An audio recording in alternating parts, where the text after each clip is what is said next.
Hello and welcome to the Wednesday Wideout. I'm Ben Kaysen here with Trey Graham, broadcasting live. Oh, this is so much fun. Broadcasting a podcast live. How are we going to do it? We'll find out. It's going to be a lot of fun. We have a lot to talk about. NFL Week 1. Absolutely crazy. Everybody in Pueblo, they're Bronco crazy. I'm kind of Bronco crazy, but you know what I'm not crazy about? Joe Flacco. Your thoughts? Man, I don't know. Joe Flacco, I thought coming into the season he was an upgrade over Case Keenum. It wasn't his best game, but it also wasn't his worst. You know, he had a good amount of passing yards. I do think he has the weapons to be, a decent quarterback. Like I'm saying, he's not going to be a Super Bowl quarterback. I don't think the team is nearly good enough to carry him this season. But, for a bridge quarterback, I think you could do a lot worse. I think you could do worse, but also, in this game against the Raiders. So the Raiders, they lost Khalil Mack last year. They really don't have a ton up front. They have Cleveland Farrell. They have a couple guys like that. But their front seven, I don't think anyone would say it's great. They absolutely stymied the Broncos' run game. Philip Lindsay, he tried really hard. I think he got, 16 touches, but didn't crack 50 yards. Yeah. Royce Freeman didn't really make much of an impact until garbage time. The Denver Broncos' offense needs to be balanced. And once the run game was stopped by the Raiders, Coach Gruden could just focus on stepping back and stopping the deep pass, which they did really, really well. And, you look at this game, it's one of those games where the Broncos' defense didn't look on point, the Broncos' offense didn't look on point, and they took an L because of it to a team that I think, should have beaten. Yeah, they really didn't do a good job of generating pressure, which is something that they were pretty good at last season with guys like Bradley Chubb, obviously Von Miller. So I think they're going to definitely have to step up their pass rush if they want to win games and be good defensively. I think that's by far the best strength of that defense. Offensively, like you're saying, I'm really concerned about the running game. That was the best part by far of their offense last season. They were able to run the ball even against good defenses, and it just didn't happen week 1. The good thing, though, is that they got Jawan James. For whatever reason, he didn't play. He got injured. He didn't play for most of that game. But the good thing is, Mike Munchak, I believe in him as an offensive line coach. He was at Pittsburgh. He's one of the best in the entire NFL. And, really, I think they're going to get better throughout the season. I think that's what you got to look for. I think also credit to John Gruden for the way that he schemed for the Bronco defense. Because the Raiders offense, if you watch that game, it's quick passes, boom, boom, boom, boom, boom, working into that tight end that they just got. They didn't really even need AB because they weren't letting their routes develop for like a full 3 seconds. I see a lot of Bronco fans complaining about, well, where was Von Miller in that game? Well, it's hard to reach the quarterback when you're consistently on 2nd and 3rd down in shorts. Yeah. You have to work from behind, and the quarterback's getting it out in 5 seconds. It's really hard to get to the quarterback. Bradley Chubb made an impact, but Von Miller was nowhere to be seen, and I think that's more credit to John Gruden's offensive scheme than it is a detriment to the Denver Broncos' defensive scheme. Yeah, it totally reminded me of a classic Josh McDaniels New England Patriots game plan against a team that plays aggressive man coverage and brings a lot of pressure. Yeah. That was what that game plan reminded me of. You're really not going to be able to generate a whole lot of pressure when the ball is out before you even have time to think. So, it wasn't their best week in terms of game plan, but I guess we'll see. We're going to have to see some improvements from the Denver Broncos for sure. We are definitely going to have to see some improvements. The Broncos and the Raiders, really interesting first game. When they rematch, though, it sounds like the Raiders lost their star safety, Jonathan Abram, for the season today. That's brutal news for them. But, the Broncos, Week 1 loss isn't the end of the world. But I tell you what, if they don't make that offense look a little bit more electric and finish drives, it may well be the end of the world. We'll find out. Yeah, this is a team that they should have beaten. They should have beaten. Yeah, and their schedule, if you look at it, it's brutal for the next 6 weeks. So it'll be interesting to see how they do next week. So we're going to talk a little bit about the week. So if you haven't listened to it before, the Wednesday Wideout, we are a Rev 89 student media production. We are here to talk about all kinds of sports. We talk about the NFL, though, mostly. And you look at the NFL, Week 1, a lot of stuff happened, a lot of overreactions by people in our own staff and people around. But we're here to sort it all out for you. We'll be broadcasting it live here on Facebook and hopefully on YouTube in the future. And also, if you missed the live, you can check out whenever we post it by looking up Rev 89 on Podbean or iTunes or Spotify, finding those and our other podcasts. So let's talk a little bit about Week 1. The big winner of Week 1 to me was the Baltimore Ravens. Yes, they were playing the Dolphins, but 59-10, Trey. They had 49 points in the first half. Yeah. Wow.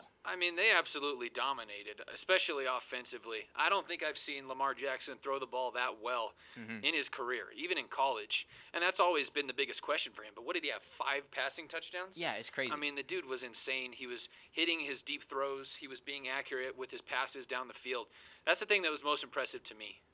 Yeah, I was really impressed by that. I was impressed by their run game and the Ravens' defense. However, Can we talk about for a second just how bad Miami looks? Oh, my goodness. I mean, we might have They're a real brutal. problem out there in Miami. I mean, it's like they're selling. I hear reports of players trying to get traded after the first game. They're playing the Patriots next week. I mean, the Dolphins definitely not looking up. They got a couple nice players, but I tell you what, none of them showed out against the Ravens. No, this is a team that's definitely tanking. They're in the rebuild process right now. And with the lack of talent that they have on this team, I expect that this is going to continue for at least 3 more years. Yikes. I mean, they are brutal Tua. in terms of talent. You have to tank for a guy like that. Maybe Trevor Lawrence. I don't know, but they really have to start building some talent out. No free agents are going to want to come to this team as it is, and guys are already trying to get out of there, and it's only week 1. Do you know who I really feel bad for? Josh Rosen. He went from the Cardinals, who had one of the worst O-lines I've ever seen last year, tossed into the fire, did poorly, traded him to Miami. Their line might be worse than the Cardinals last year. And they just got rid of Laramie Tunsil. Yeah, and he's got the best offensive lineman. Yeah, and he's got to battle Ryan Fitzpatrick. Who's he throwing to? Oh, man. And what did Caitlin Bellage? She was supposed to be their starter. I think he had like 11 carries for -1 yards. Yikes. That's a big L for the Dolphins, big win for the Ravens. I think right now, if Clemson were to play the Miami Dolphins, no. they would probably beat them, or You at think least that? give them a close game. And I think Alabama would have to be in that conversation too. That's how bad I think the Dolphins are. Yikes. All right, well, let's talk a little bit about the Patriots. Patriots smash the Steelers. They acquire Antonio Brown this week, but now there's some legal troubles that are coming out that might keep him off the field. But the Patriots, big win over the Steelers. What were your thoughts on that game? Man, I was really pretty surprised by this victory. I thought they were going to win. I mean, it's in Foxborough.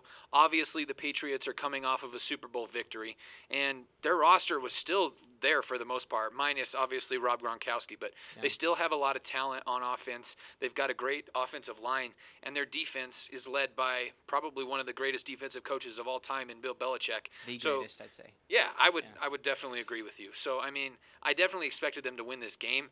I did not expect them to hold the Pittsburgh Steelers offense to 3 points. I know they lost Antonio Brown and Le'Veon Bell, but still, 3 points is ridiculous. There's still a lot of talent on that Pittsburgh offense, and to me, that was the most impressive part of this win for the Patriots. Yeah, me too. I mean, they look at the New England Patriots, a lot of questions of where would the ball go with Gronk gone. They just throw out Philip Dorsett. However, the Patriots feel pretty strong about their receiver depth. I mean, they traded Demaryius Thomas in division to the Jets yesterday. But, I mean, you look at the Patriots, they're a team that their identity will change every single week whenever you play a different team. They will attack another team's weakness, and they attacked the Steelers' weakness this week, which was quick passes, and then whenever they get the defense drawn in, throwing it over the top. Sony Michel didn't play a big part, but they didn't need him to. I mean, they were just getting it out to Burkhead, getting it out to White, and then launching it over the middle to Dorsett and the guys. Gordon did a good job, too. Brady still looks pretty good. Patriots defense looked great. They didn't even have Kyle Van Noy out there. Antonio Brown practiced today. I'm going to imagine he'll be on the exemption list. We'll find out, but the Patriots look really dangerous to me. The Steelers, really flat. Yeah, they were really flat. I mean, I thought that their offense was still going to be pretty good. They've got a lot of talent. They reloaded at receiver. They still have Dante Moncrief. Obviously, Juju Smith-Schuster. Yeah. James Conner came out, and he had a fantastic season last year. Yeah. I still don't believe in that defense. I'll say that. And I think they're going to have to win by putting up a lot of points. And unfortunately, they got their butts handed to them in this first week. Yes, they did. Speaking of that, the Giants got destroyed by the Cowboys. A perfect passer rating for Dak Prescott. He handled it well. He has 3 solid receivers now with Amari Cooper, Michael Gallup, and Randall Cobb. Those are some solid receivers he's got. Yeah. Zeke looked good. The Cowboys' line looked good. Cowboys' defense looked good. The Dallas Cowboys might be a threat, Trey. You picked them to win the NFC on the press box. What are your thoughts? I did. I just think they're a really complete team. You know, obviously, one of the weaker parts of their teams is the quarterback position in Dak Prescott. I think he's a good quarterback. I don't think he's great. But I think the talent around him is good enough that he can lead them into the playoffs and definitely make a run. Their defense, loaded with talent. They can rush the passer. They've got a good secondary. Their linebacking core is one of the best in the NFL, if you ask me. And obviously, on offense, their main strength is that offensive line and that running game, and it looks to be back to me. So I'm pretty high on the Cowboys. Me too. They're playing the Redskins this week. That's a game that they should win as well. But the big test will be, I think it's week 4 when they play against the Saints. That's going to be where I'm really excited to see what they do, because these first 3 weeks kind of warming up. Because I think they play the Dolphins week 3. So I'm guessing they'll start 3-0. Then we'll see how good they are against that great competition. For Dallas, I feel like they either come out, look complete, and big win, or they take a big loss. There's really not an in-between. We'll see what happens during the rest of the season. I love that Cowboys defense. Those two linebackers, Jalen Smith, Leighton Vander Esch, legit. Cowboys, big win. Giants didn't look too good. So now let's talk a little bit about the Broncos and the Raiders again. We mentioned it there in the open, but they're one of my losers of the week. We went through our winners. These are the losers. Broncos just looked really flat, Trey. Really, really flat. They did, and it was both sides of the ball. Offensively, they couldn't really get much going, especially in the first half. The passing game looked okay, but nothing that's going to wow, especially. And the defense generated no pressure. We talked about how that quick passing game is going to be really tough to generate pressure a lot of times, but it just wasn't great. And the secondary looked really bad. They really need Bryce Callahan back because Isaac Yiadom he was getting toasted almost every single play out there. So they need that guy back for sure. Yes, they do. The Broncos also, I want to mention Cortland Sutton looked pretty good, but Emmanuel Sanders, disappearing act until the fourth quarter. I don't know if there's a big effect of playing out there in Oakland, playing at O.Co Coliseum, where it's a baseball field. I would imagine I'd hate that if I were an NFL player. But, I mean, you've got that going on. There were complaints about him slipping, stuff like that. But the Broncos, they just didn't look sharp to me, specifically Joe Flacco. I'm looking for buy-in out of my quarterback. I didn't see a lot of buy-in out of Joe Flacco. That's not to say that it's not coming. It's his first week. I understand that. But really, I think the make-or-break thing for the Broncos this season is getting that run game going. Phillip Lindsay and Royce Freeman are one of the best 1-2 combos. Theoretic's coming back sometime soon. Yeah. This team, they should be able to run the ball really well. They just didn't against the Raiders, and that was a big reason they lost, in my opinion. Yeah, this is a team that they should have been able to run the ball against. That interior D-line for the Raiders is not great. They don't have a whole lot of talent really in their front seven. So this is a team that the Broncos should have been able to run the ball on, and it just didn't happen. So the players are still there for the most part. Mike Munchak, like I said earlier, I believe in that guy. I think they're going to get better and better throughout the season, but it looks like there's still an adjustment period that's going on, and they're going to have to figure it out because the offensive line, I think, is the only way that they are going to put up points on offense. They have to get better. Yeah, they have to power through. The Raiders, they looked pretty good, like we were talking about in the open, but I wasn't too impressed, Trey. I didn't think this was like a precursor to a playoff team. I thought this was two mediocre teams playing, and one team just outsmarted the other one. I think the Raiders, I still stand by, I think 5-11, 6-10 for them. But you never know. I mean, Gruden did a good job with the coaching in this game. Tyrell Williams is legit. Derek Carr looked solid. But the Raiders are going to have some tough competition coming up for sure. Let's talk about the Browns. The Browns, a lot of expectations. Huge crowd. They were ready to rock against the Titans. They got absolutely smashed, 43-13 the final. This game was really close at the end of the third quarter, Trey. It was a one-score game. Fourth quarter, the wheels came off. How worried are you about the Browns? I'm not that concerned. Obviously, it's not the way you want to start, your season. But games like that are going to happen. They lost a couple of offensive linemen. Greg Robinson obviously got tossed for stepping or kicking that dude. Yeah. And then they also lost one of their guards. He got hurt. So at the end of the game, they were down. And they're already not a great offensive line to begin with. And they were down to their second and third string guys. So I think that was part of the reason why the offense looked pretty bad. And when you're under pressure like Baker Mayfield was, it's going to be tough to get anything going on offense. I still think Baker's a good enough quarterback that he's going to lead this team to probably 10 wins. Yeah. I think he's good enough to do that. 10 wins. Yeah. All right. But it's obviously not the way you want to start. I'm not pressing the panic button yet if I'm a Browns fan, but obviously you're going to have to make some changes. 17 penalties. You can't win a game with 17 penalties. The Browns learned that this week. They were trying to fight it off, but the Titans just played a little bit better. They played a little bit stricter. And those guys were winning one-on-ones. I mean, Logan Ryan and Malcolm Butler, both former Patriots. Now they're out there in Tennessee. Really good 1-2 corners. And they played well. Mariota played well. Derrick Henry played well. The Titans are a team that can upset a team like New England or a team like Kansas City. And then the next week they'll lose to a Miami. I mean, the Titans are very inconsistent. But in this game, the Titans look like they played up to their potential, which makes me wonder if they're one of the better teams in the AFC South. I wouldn't be too worried about the Browns either. I am a little worried about, 3 picks from Baker Mayfield, 4 turnovers. Yeah. I'm a little bit worried about that, but, I mean, what can you do? He's a young guy who's trying to develop and get his confidence with his new guys. People think that if you assemble a super team and you throw them out on the field, week 1 they're going to have that chemistry. Football is an intense team sport. It takes a little bit of time for them to actually come together. I think we're going to see that soon. I think the Browns, I'm with you, they're still very much a contender. I wouldn't write them off just yet. Let's talk about the Falcons and the Vikings.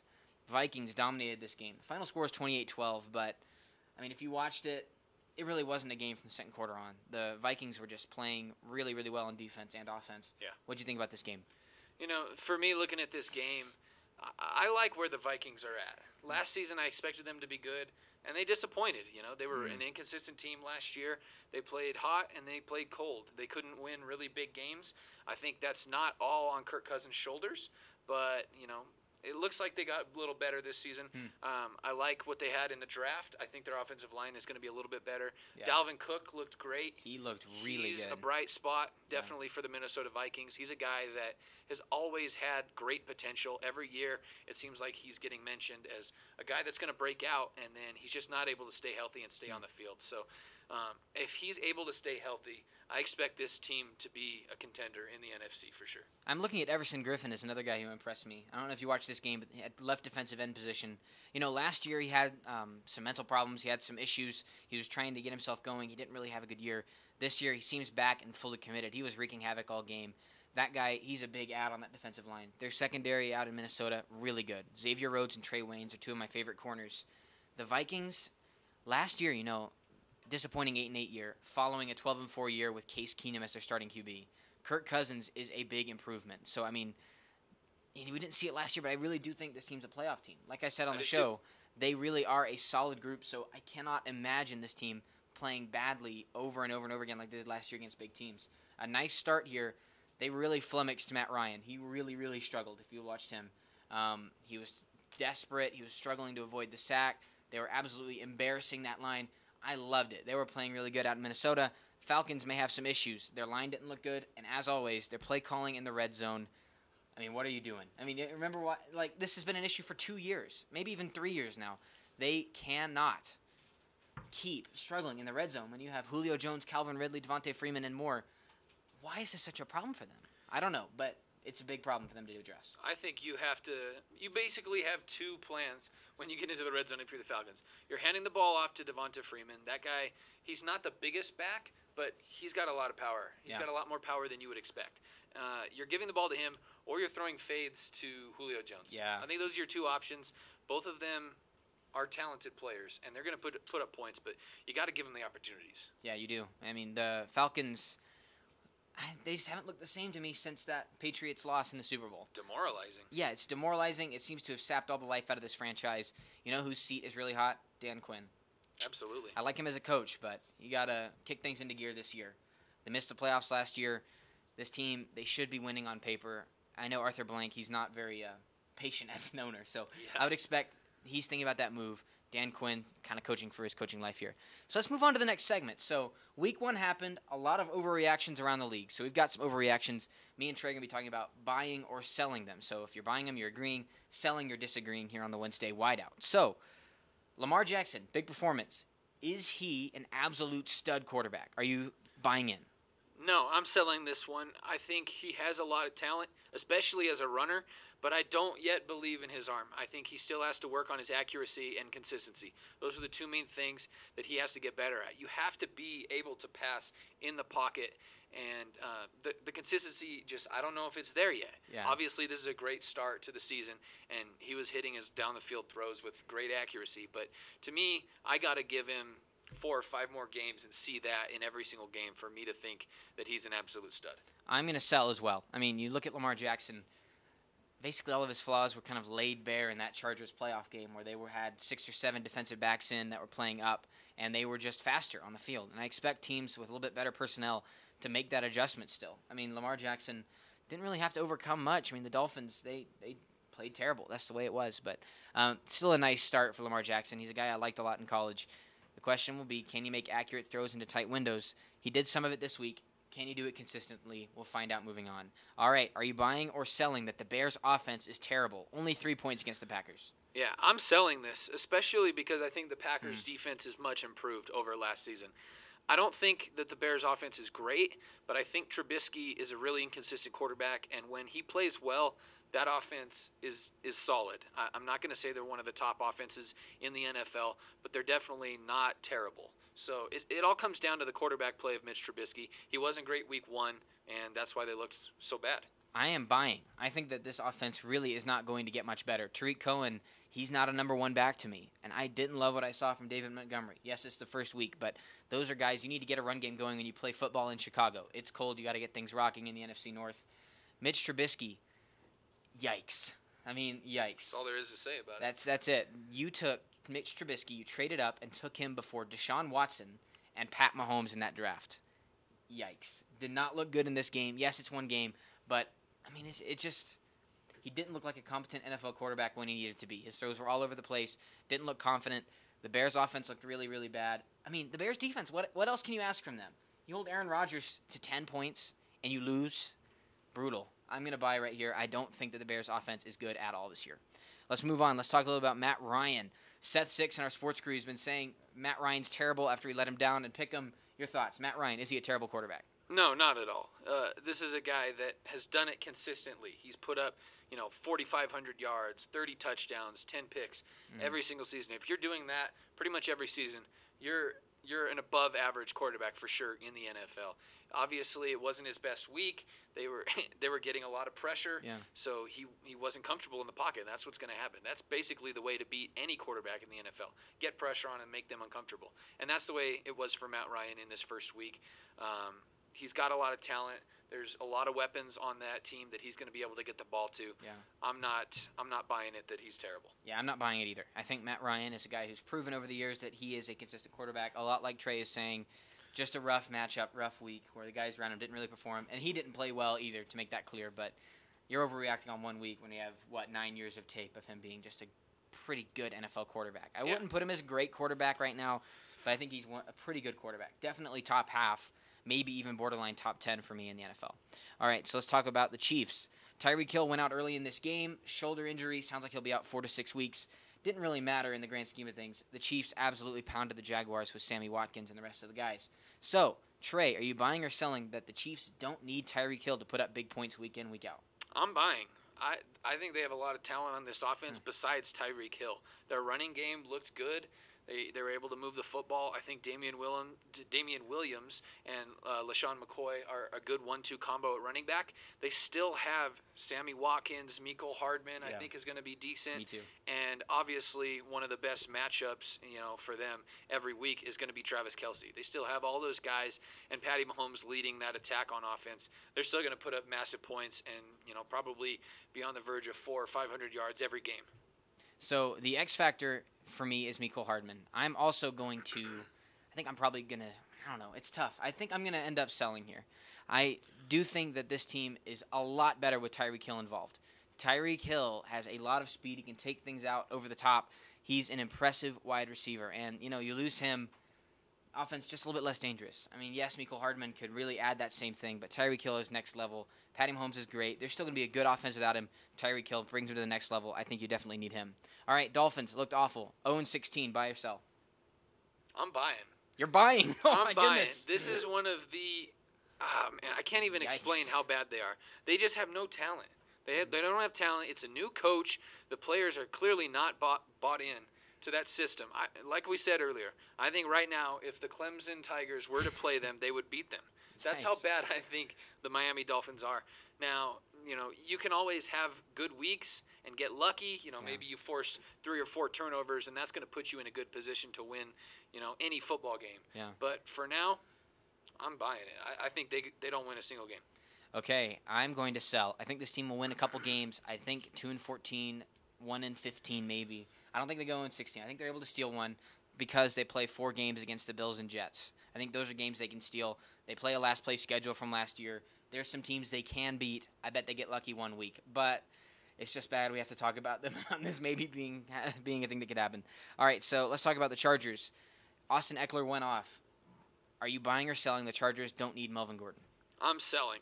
To me, Austin Eckler is not a true 3-down back. He's great in the passing game. He's great when he gets a handful of carries and he's able to, add a wrinkle to their offense. But to me, Melvin Gordon is a really good running back in the NFL. He's a guy that is or should be, in my opinion, getting 20, 25 carries every single week. Agree. Yep.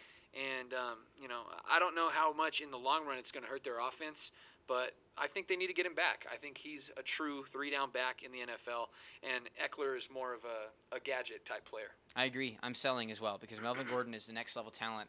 The Chargers didn't impress me too much against the Colts this week. I mean, basically, a big referee call was able to kind of sway that game. The Colts really weren't supposed to be in it, in my opinion, but they were. Melvin Gordon just adds another wrinkle to the offense. Teams don't fear Austin Eckler like they do Melvin Gordon, at least yet. Eckler's off to a good start. I think this team definitely still needs Melvin Gordon to make some sort of a run. All right. Are you buying or selling? Dak Prescott deserves the money he's asking for. Not a chance. Not a What does chance. he have? We have on here 50 Perfect million. passer rating. 50 million. Not a chance. I don't know if I'd give any quarterback 50 million. Maybe Patty Mahomes. Maybe. Yeah. Dak Prescott, don't get me wrong. I think he's a decent quarterback. I think you can win with him. He can take you to a Super Bowl, probably even win it if the talent around you is good enough.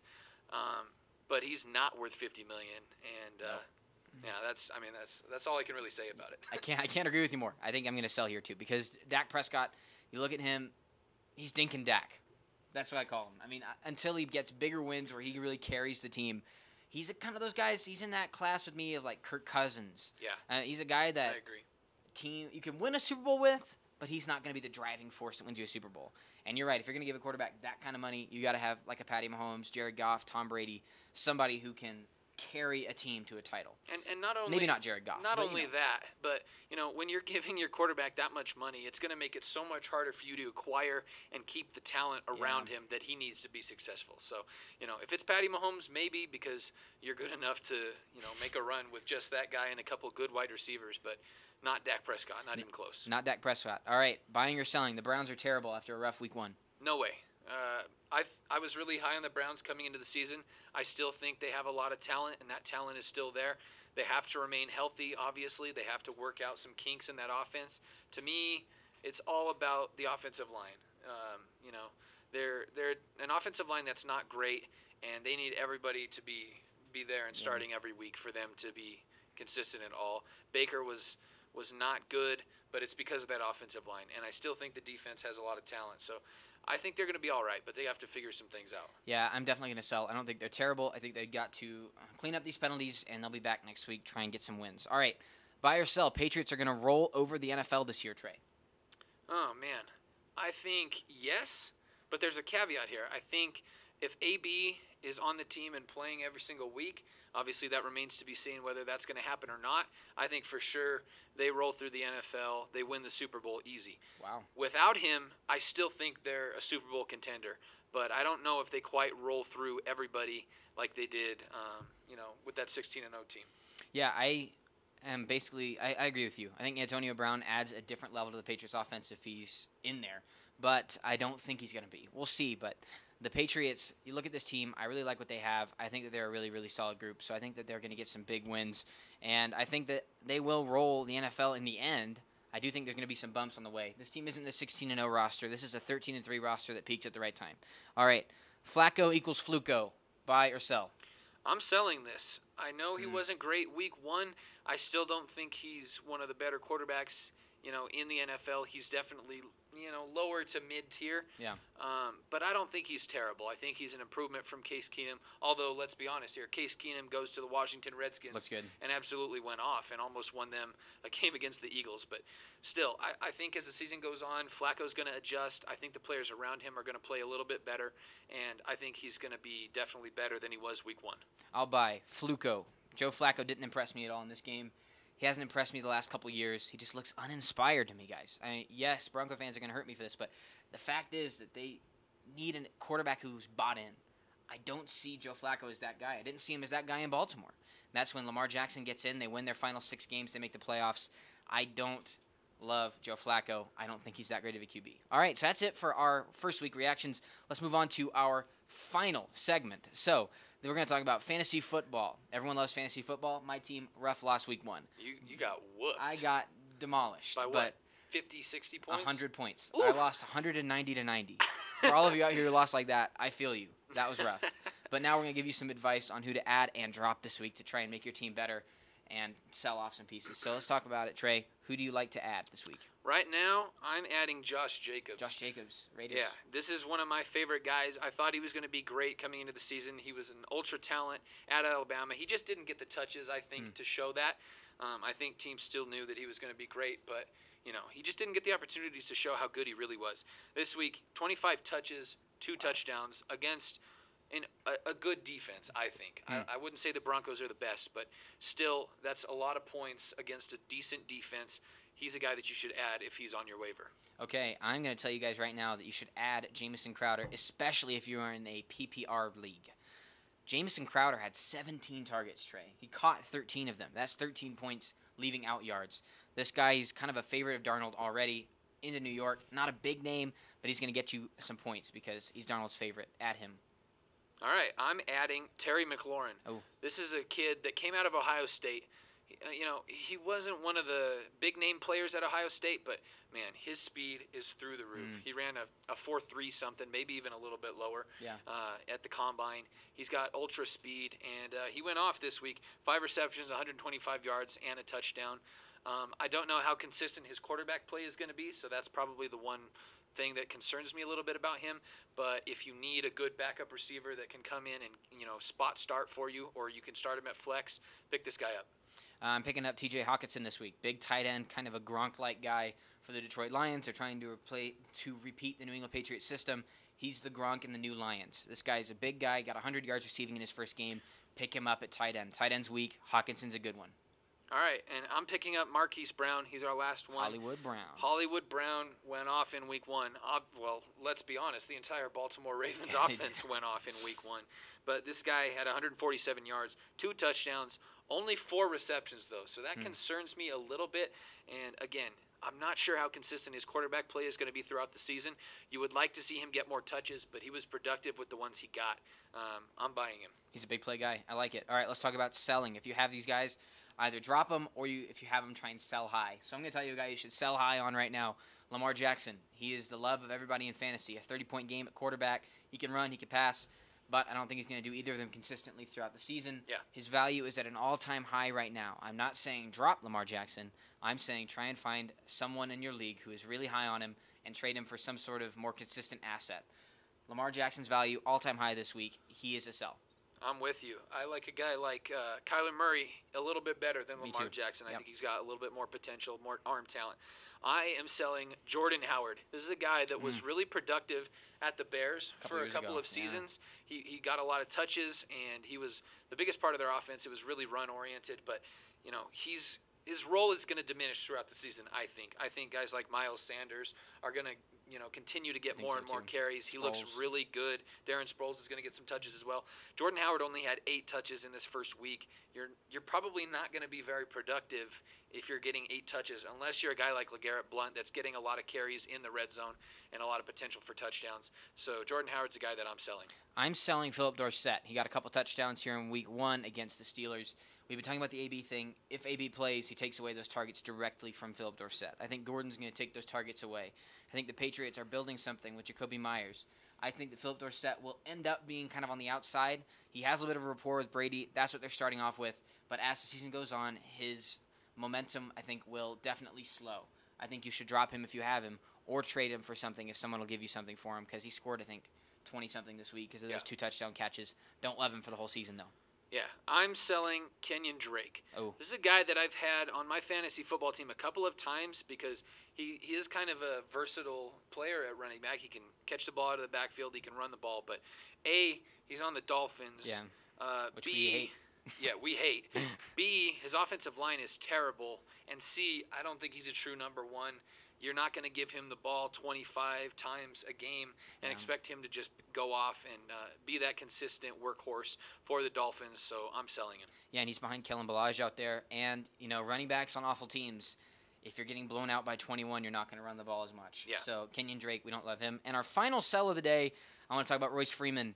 Wasn't too impressed. He did what he could with the carries he got, but Lindsey is still getting the primary carries. The line didn't look great against a decent defense, but not a great one against the Raiders. I don't love Royce Freeman. I just dropped him today. He's a guy I wait for him to do something great before you add him back on. I think he's still a sleeper, but I wouldn't hold him on your team. I'm with you. He's a guy that when he got drafted the same year as Phillip Lindsay. Yeah. I actually thought Royce Freeman was going to be the starter. Me too. And he came in. Phillip Lindsay just outperformed him straight up. And ever since, he's been a guy that Broncos fans love, and I think his players love him even more. So Phillip Lindsay is going to continue to get the bulk of the carries. Royce Freeman, he's just not going to get that many touches, probably not going to be that productive. Absolutely. So that is it for the Wednesday Wideout. For Ben Kaysen and Trey Graham, thank you so much for listening. We had a lot of fun broadcasting this live. I really enjoyed that. We talked NFL, we talked about the Broncos, all of that. We'll be back next week on Wednesday to be talking more about football in week 2. So if you need another diagnosis, please come check us out here. Or if you missed the beginning of this and you want to listen to it in podcast form, check us out by searching Rev89 in Podbean, iTunes, or Spotify. You can find all of our work. We don't only have this, we've also got the Game Plan podcast, which promotes high school games. We've got New Music Monday, we've got Versus, we've got all kinds of podcasts that we keep rolling out. So be sure to go check those out. This is a Rev89 student media production. Also, we got a fantastic game coming up this weekend. You don't want to miss Palmer Ridge and East. We'll see if East can pull off the upset. Going to be a huge game. Oh, man, I'm excited. That's Friday night at 7 o'clock. Rev89 will be broadcasting. We'll be doing a Facebook Live pregame show. It's going to be a lot of fun. I'm really excited about that game. Thank you so much for listening. For Ben Kaysen, Trey Graham, Blake Lauder, Marina Rojas, have a fantastic Wednesday.